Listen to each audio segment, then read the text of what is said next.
¿Qué tal amigos? En este video trabajaremos un resumen teórico de lo que ustedes deben conocer para realizar los balances de materia y energía en equipos de transferencia de calor.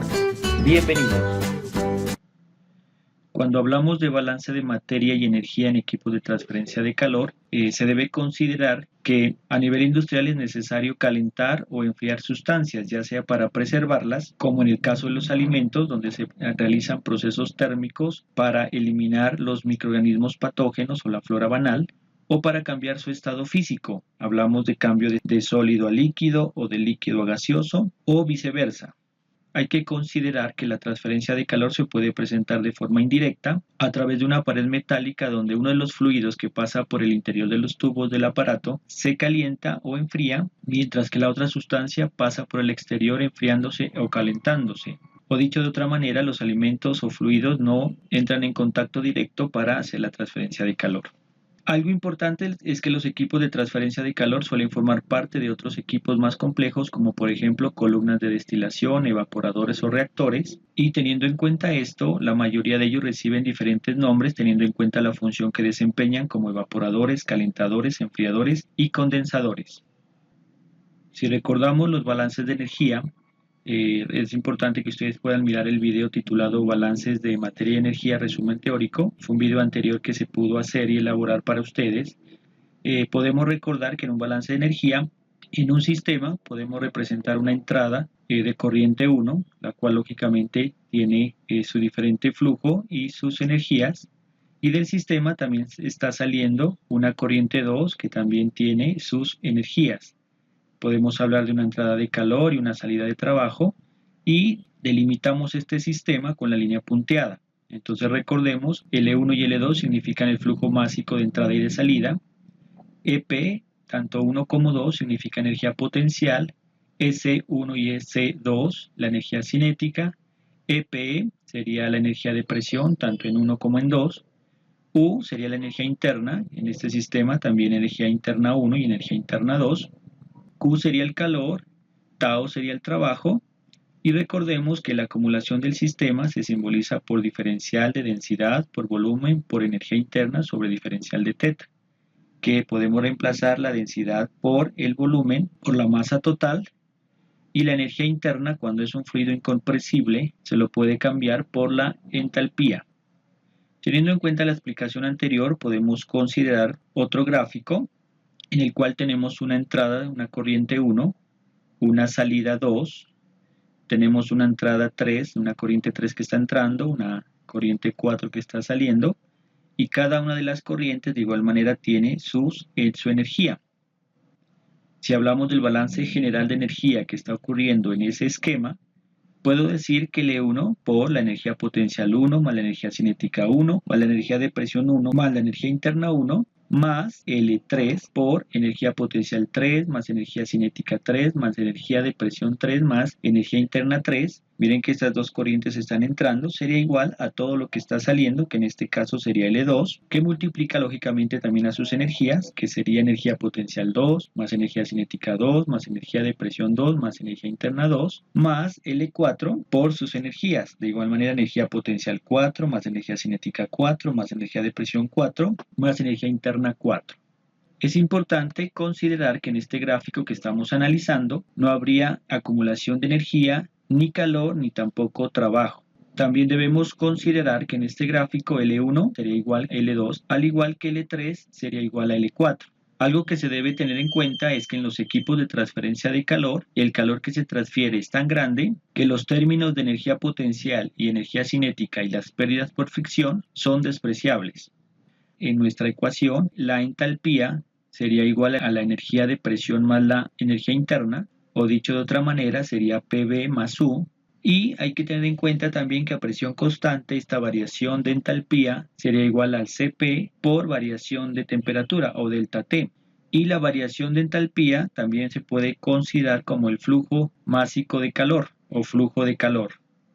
Por lo tanto, si reemplazamos en nuestra ecuación, podemos decir que L1 por entalpía 1 más L3 por entalpía 3 sería igual a L2 por entalpía 2 más L4 por entalpía 4, teniendo en cuenta que L1 es igual a L2 y L3 es igual a L4, yo puedo decir que L1 por H1 menos L2 por H2 sería igual a L4 por H4 menos L3 por H3.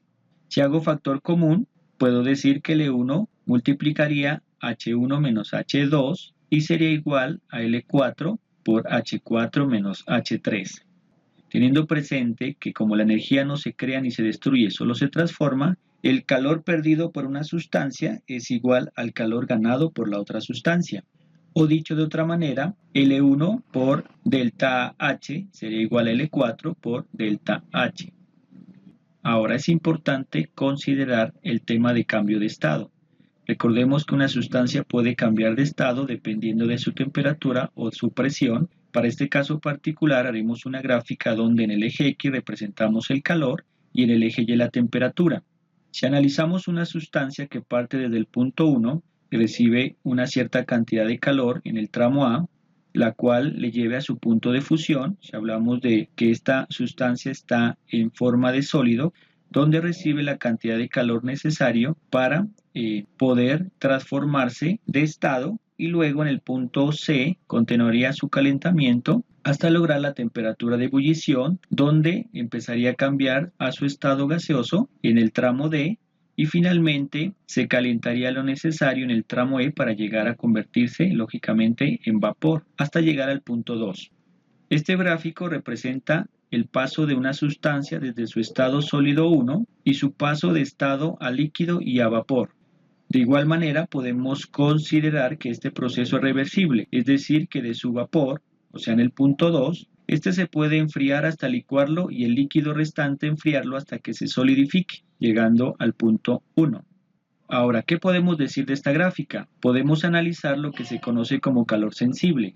El calor sensible es aquel que recibe un cuerpo sin cambiar su estado físico mientras sube su temperatura. Si analizamos la gráfica, podemos decir que esta sustancia recibiría calor o se calentaría en los tramos A, en el tramo C y en el tramo E, donde experimentaría calor sensible.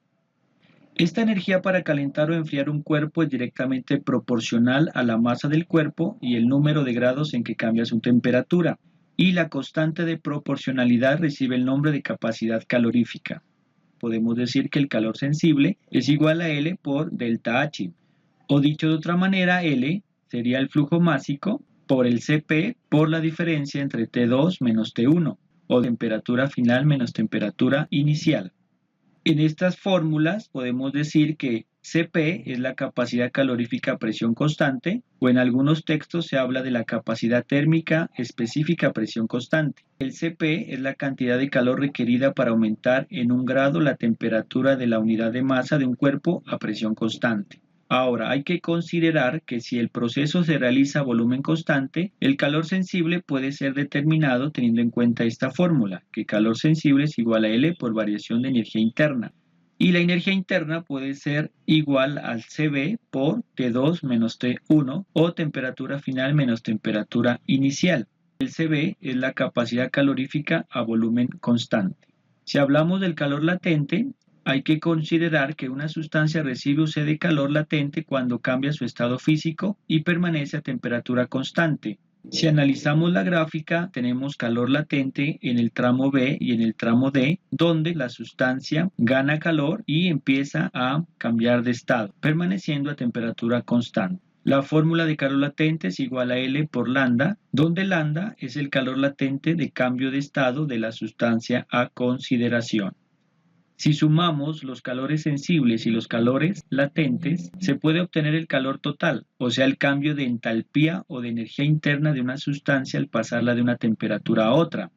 En esta gráfica podemos decir que el calor total es igual al calor sensible del tramo A, que sería igual a L por Cp del sólido por temperatura final menos temperatura 1, más lo que ocurre en el tramo B, que sería el calor latente, en este caso de fusión, que sería igual a L por lambda de fusión, más C, que nuevamente sería calor sensible, que sería igual a L por el Cp de líquido por la temperatura de ebullición menos la temperatura de fusión, más D, que nuevamente sería calor latente, que sería igual a L por lambda de ebullición más E, que nuevamente sería calor sensible, que sería igual a L por Cp del gas por la temperatura 2 menos la temperatura de ebullición.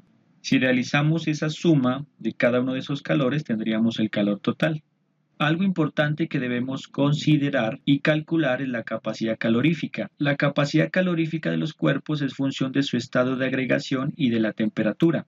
En gases, el Cp a presión constante se representa por Cp barra, que sería igual a A más B por T más C por T al cuadrado, donde Cp barra es igual a la capacidad térmica molar a presión constante, medida en kilocalorías sobre kilogramo mol grados Kelvin.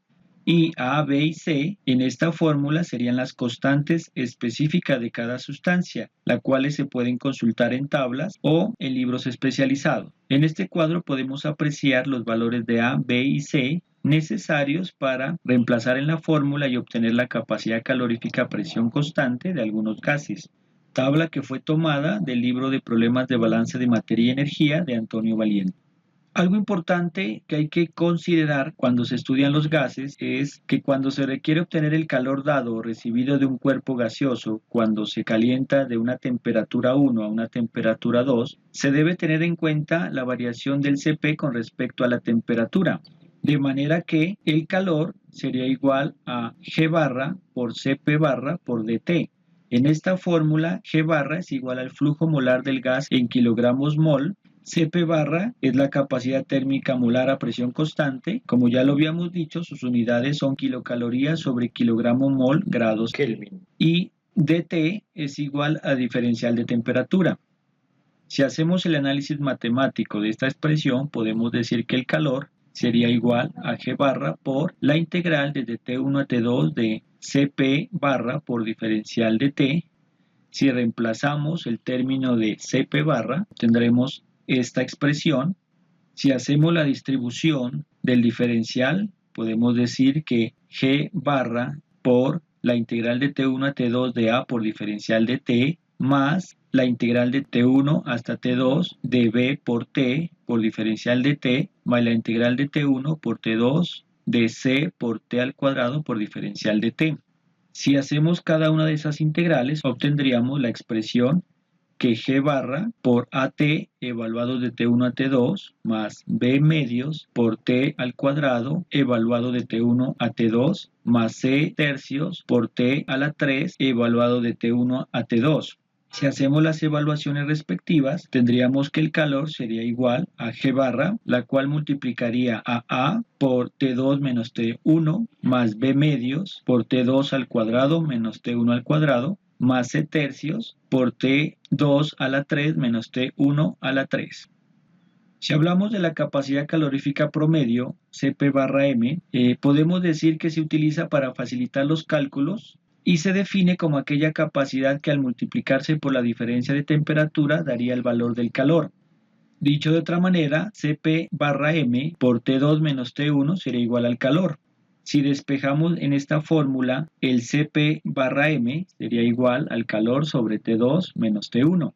Reemplazando lo que es el calor, podemos decir que Cp barra M es igual al Cp barra por diferencial de T sobre T2 menos T1. Si hacemos la integración de esta fórmula, podemos decir que Cp barra M es igual a la integral de T1 hasta T2 de Cp barra por diferencial de T sobre T2 menos T1.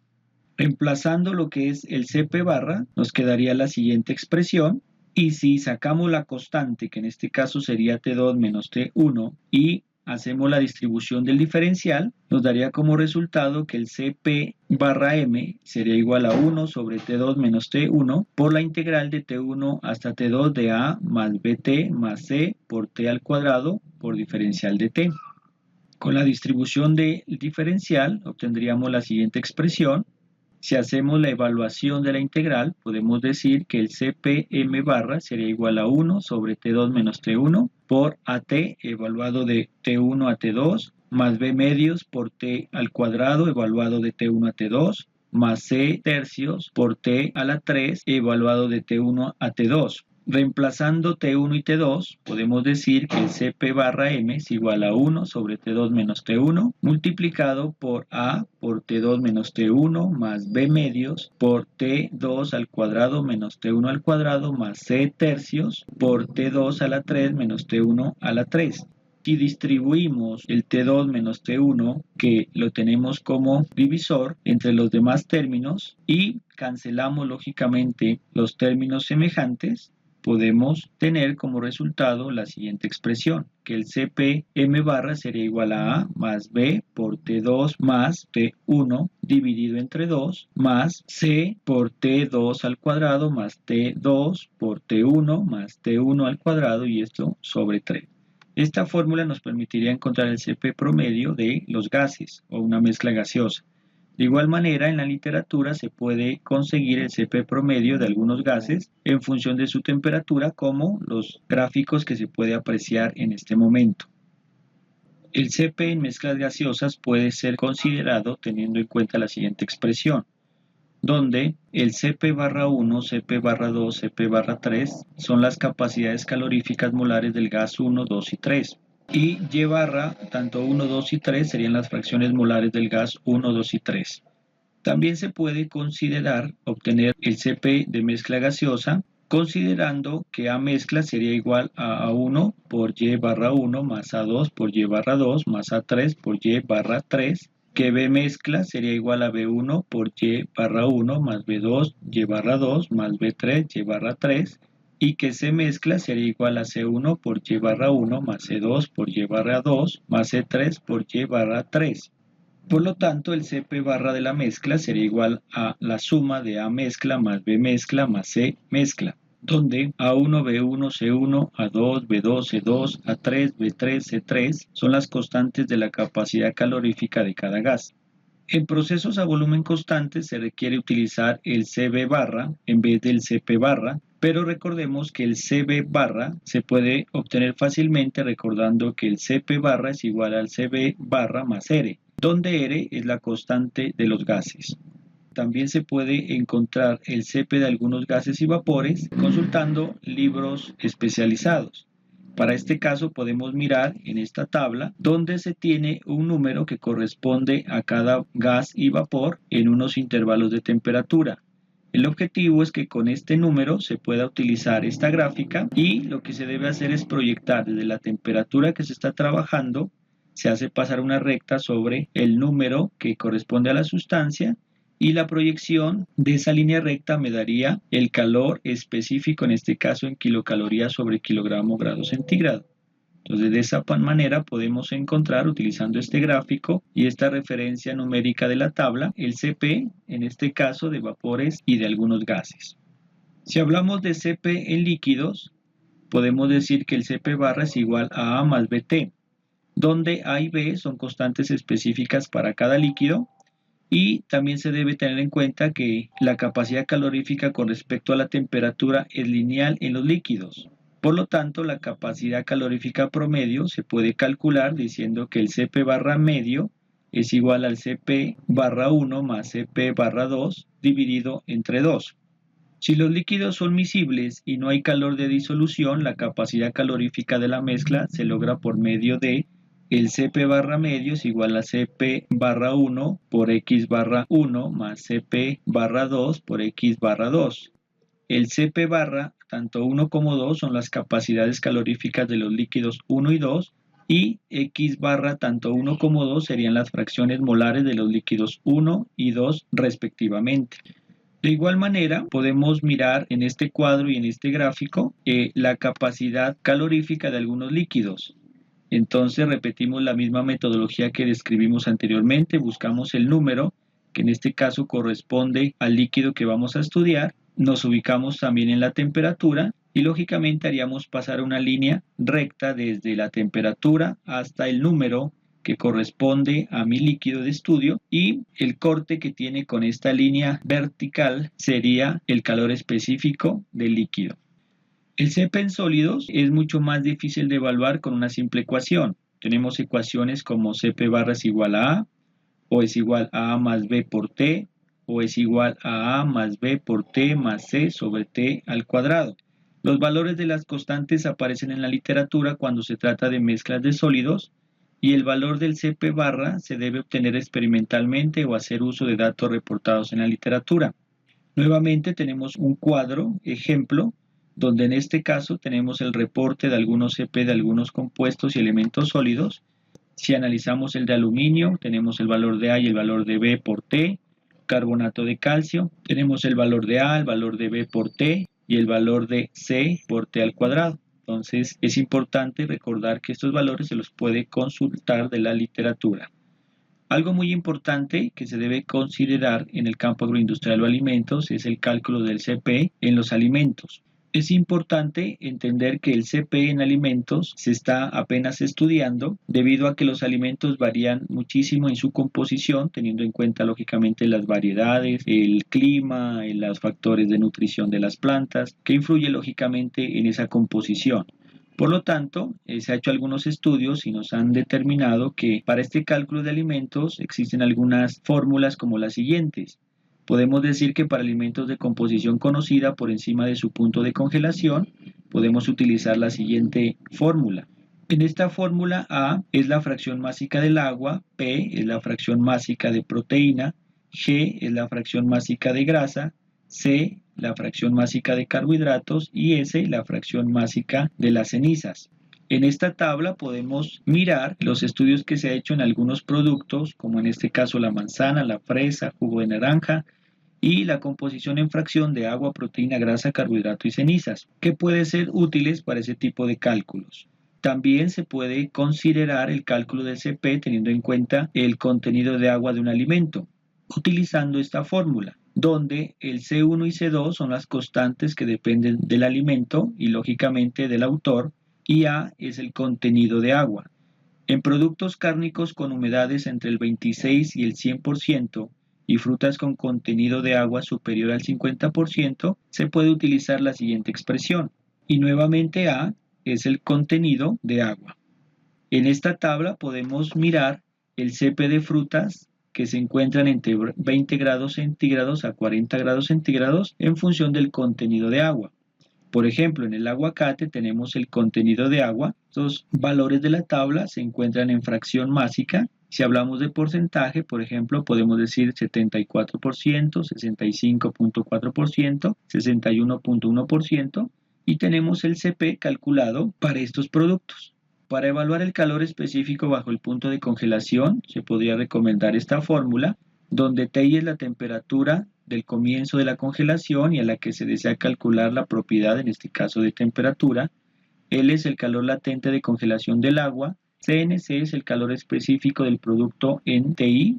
Ci es el calor específico del hielo. Para el caso de la leche se ha propuesto un modelo que incluye el efecto de la temperatura, con la siguiente expresión de cálculo de Cp. Para alimentos congelados se puede proponer este Cp que miran en la pantalla, donde A, nuevamente, en todas esas fórmulas que hemos hablado, es el contenido de agua. Es importante también considerar que en estos modelos de estas ecuaciones, los errores oscilan entre el 2 al 5%.